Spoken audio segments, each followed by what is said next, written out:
തിരഞ്ഞെടുപ്പ് കഴിയുന്നതോടെ CPM ദേശീയ party അല്ലാതാകും. 4 സംസ്ഥാനങ്ങളിൽ സംസ്ഥാന പാർട്ടിയാകണമെന്ന മാനദണ്ഡം പാലിക്കാനാകില്ലെന്ന് ചെറിയാൻ ഫിലിപ്പ്.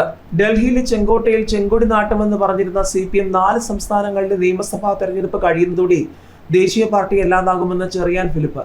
ഇന്ത്യയിലെ രണ്ടാമത്തെ രാഷ്ട്രീയ പാർട്ടിയായിരുന്ന CPM ഇപ്പോൾ 13ാമത്തെ പാർട്ടിയാണ്.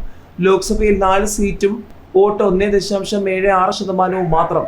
ഒരു ദേശീയ പാർട്ടിയാകുന്നതിനുള്ള മാനദണ്ഡങ്ങളിലൊന്ന് 4 സംസ്ഥാനങ്ങളിൽ സംസ്ഥാന പാർട്ടിയാകണമെന്നതാണ്. കേരളത്തിൽ തുടരുമെങ്കിലും പശ്ചിമ ബംഗാൾ, തമിഴ്നാട് എന്നിവിടങ്ങളിൽ CPM സംസ്ഥാന പാർട്ടിയാകാൻ സാധ്യതയില്ല. സംസ്ഥാന പാർട്ടിയാകണമെങ്കിൽ കുറഞ്ഞത് 6% വോട്ടും 2 നിയമസഭാ സീറ്റും നേടണം.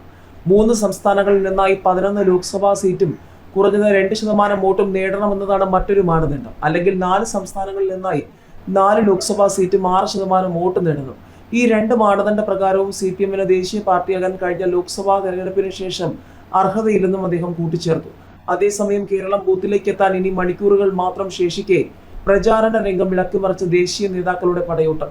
ശബരിമല സ്വർണം കട്ടവരെ ശിക്ഷിക്കുമെന്ന് വ്യക്തമാക്കിയ അമിത്ഷാ ക്രിസ്തുവിന്റെ അനുയായികൾ ഇന്ത്യക്ക് വോട്ട് ചെയ്യണമെന്നും ആവശ്യപ്പെട്ടു.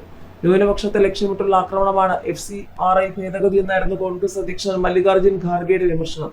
പ്രചാരണം കൊടുമ്പിരി കൊള്ളുമ്പോൾ സർക്കാരിന്റെ 10ാം വർഷത്തെ പ്രോഗ്രസ് റിപ്പോർട്ട് മുഖ്യമന്ത്രി പുറത്തിറക്കും.